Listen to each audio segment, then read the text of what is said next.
ദൈവം ഒരു തീരുമാനമെടുക്കുന്നു. അവന്റെ കാൽവരി മരണത്തിൽ വിശ്വസിക്കുന്നവന്റെ ജീവിതം അനുഗ്രഹിക്കപ്പെടും.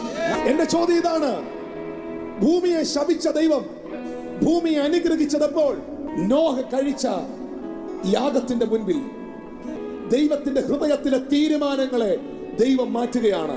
ഇന്ന് പകൽ പരിശുദ്ധാത്മാവിൽ ഞാൻ നിന്നോട് പ്രവചിക്കുകയാണ്, നിന്റെ ശത്രുക്കൾ തീരുമാനിച്ചതല്ല നിന്റെ വീട്ടിൽ സംഭവിക്കുവാൻ പോകുന്നത്. പിശാചിന്റെ കാതിൽ പറഞ്ഞതല്ല, മനുഷ്യൻ നിന്നെ അറിയിച്ചതല്ല, നിന്റെ ചിന്തകൾ നിന്നോട് പറയുന്നതല്ല. ഇന്ന് പകൽ പരിശുദ്ധാത്മാവ് നിന്നെ അറിയിക്കുന്നു, ദൈവത്തിന്റെ ഹൃദയത്തിൽ ദൈവം നിനക്ക് വേണ്ടി എടുത്ത തീരുമാനങ്ങളെ അവൻ നിവർത്തിക്കാൻ പോവുകയാണ്. പരിശുദ്ധാത്മാവ് പറയുന്ന സകലതും ദൈവം തിരിക്കുകയാണ്. നിന്റെ സാഹചര്യങ്ങളെ ദൈവം തിരിക്കുകയാണ്, നിന്റെ അവസ്ഥകളെ ദൈവം തിരിക്കുകയാണ്. ഇന്ന് പകൽ ദൈവം നിനക്ക് വേണ്ടി ചില തീരുമാനങ്ങളെ